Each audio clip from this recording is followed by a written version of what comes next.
So here we are in Phoenicia still, and what do we got? Well, purple went first as the leader. Put up Public Works, bought one, put up another Public Works. It ended up in green's hands. They weren't willing to go quite as high on this one. Yeah, the victory points are valuable, but the other advantage, getting the training ground flipped over, doesn't happen.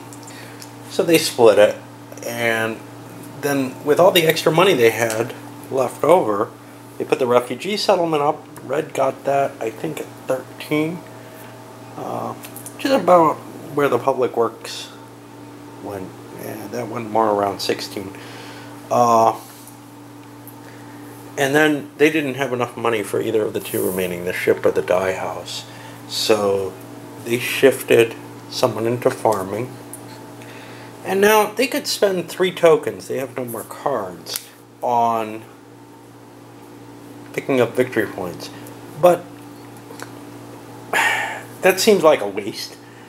This is something you can do kind of all at once, as far as I can see. So those cards, those points can be used to buy Protoss cards during production, because they're almost certain to have more than 4. So they'll go ahead and hold on to what they have there. We go on, and so the Public Works gives a bonus towards the wall. The wall will give more people, which is kind of cool, and it also gave the training ground bonus. So it's a pretty good combination for them. We'll go on to red, see what they do with their new found horde of people.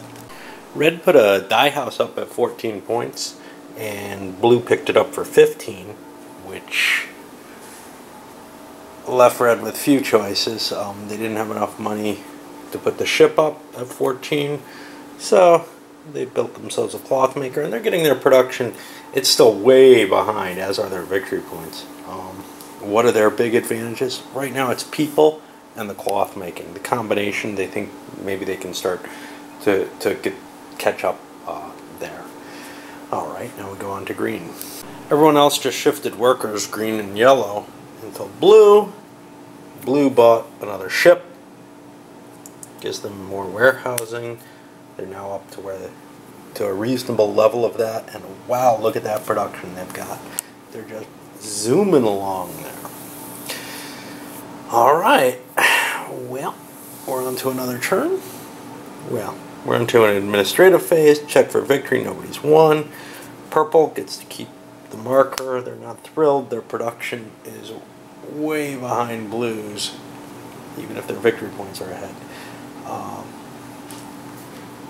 Development cards, we get new ones, and we're going to have a new deck.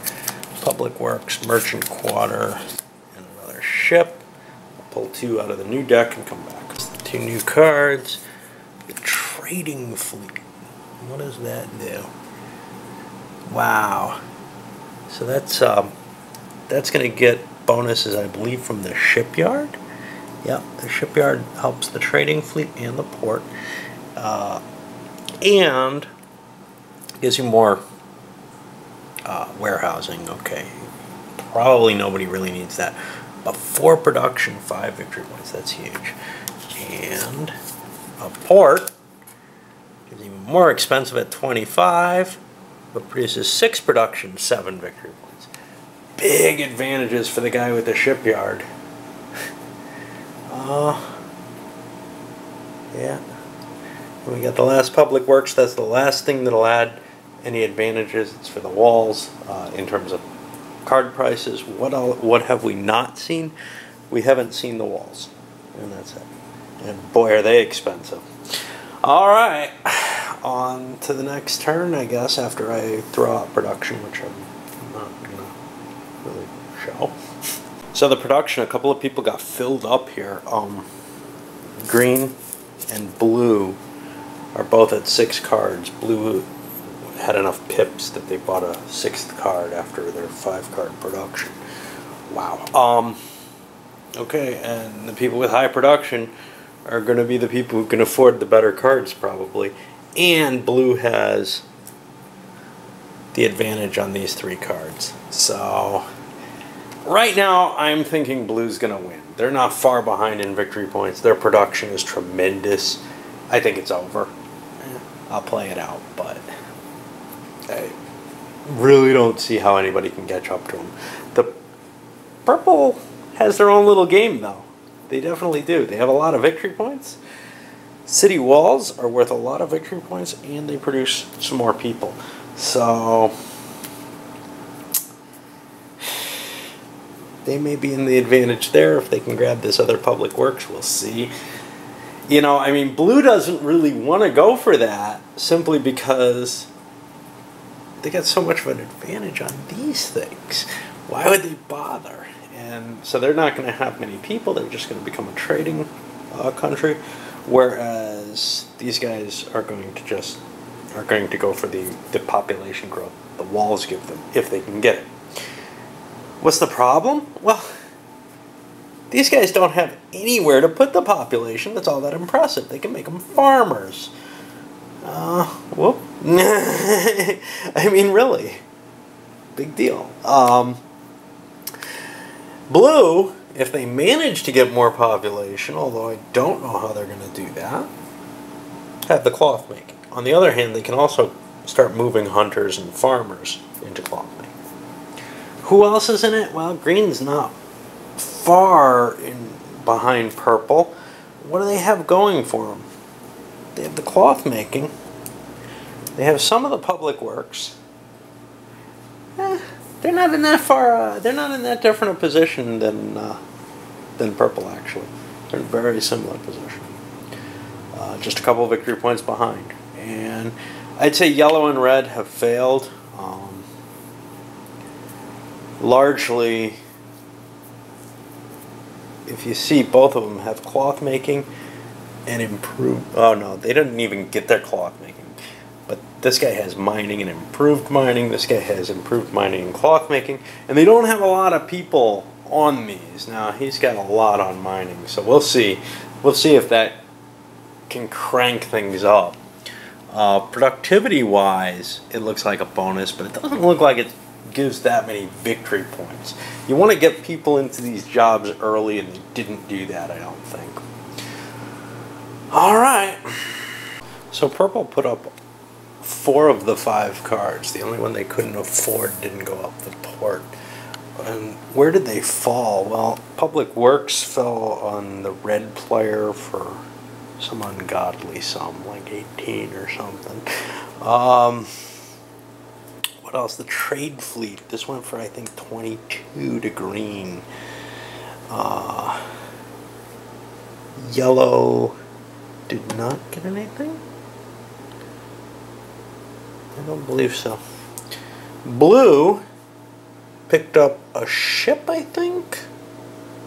Maybe not. But they definitely picked up the merchant squad. Let me see. What did we have here? Public Works,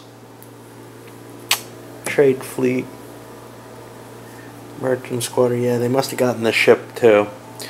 So anyway, here's Blue's ungodly production at this point. But victory point wise, purple went with nowhere to really spend their money. They could have thrown it into farming, I guess, some of it. In fact, they probably should up their production a little bit instead. They have 6. Move this, drop one of these, and gain a production. Yeah, that doesn't help their victory points at all. And they're going to go ahead with what they had. They bought victory points with their points, and they're hoping maybe they get a shot off the cards. They're up to 26. They're within striking distance. Blue and green are also up there so far. We'll see. Red and yellow probably can't get anywhere near there. Blue's going to probably surpass because I think they have enough points for the port. We'll see. Red couldn't really do anything.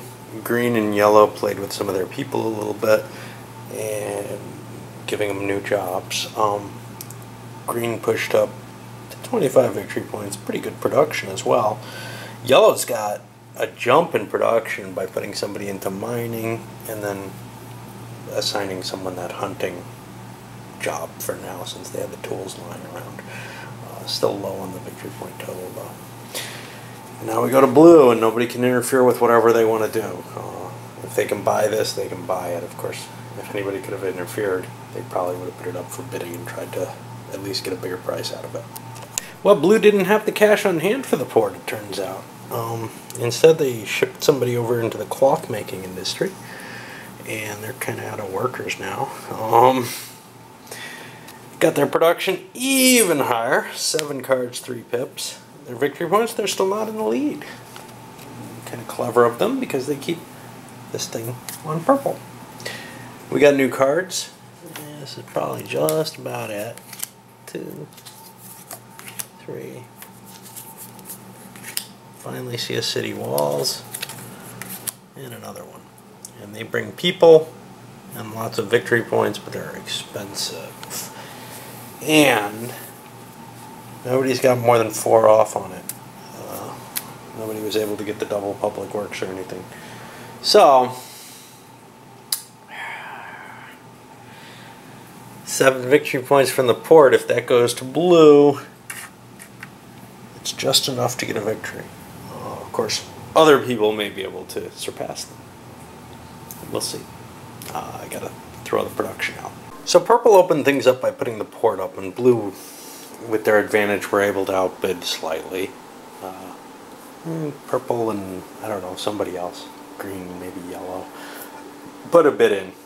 Then the city walls went up. Green bought one at a $1 premium. Purple bought the other one. This is where we are on victory points so far. Doesn't end immediately. We get to keep going. Look at that production. City walls don't produce anything, but they do create people. Unfortunately, the $30 meant that there was nothing to convert people over. 30 for 8. Wow, that's kind of expensive actually. But it was 26 for 8, so it was about $3. Really, I think he screwed up. We get almost the same deal off those, but it wouldn't get the people to move, so all he'd have is enough to get one, and this seemed like the only reasonable option. Okay, on to red. We'll see if they can pull any points off of what they've got. So yellow put both shipyards up. Blue bought them each at $1 over price. And then yellow played with their pieces, moved a lot of people over to mining from their training ground and then from hunting. That's where we ended up. Blue is, this is God knows how far ahead, but the Blues have 41 victory points already. And now they got 3 more points. They could see if they can move anyone. No, they can't do anything with that. So that's our final points.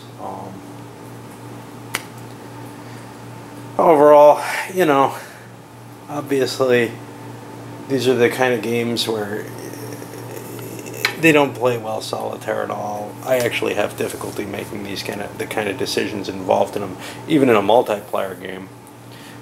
Maybe because it doesn't feel like I'm really doing anything. I'm just, you know, bidding and auctioning, and I don't have any influence on people. Anyway, I'll come back with a review of this one.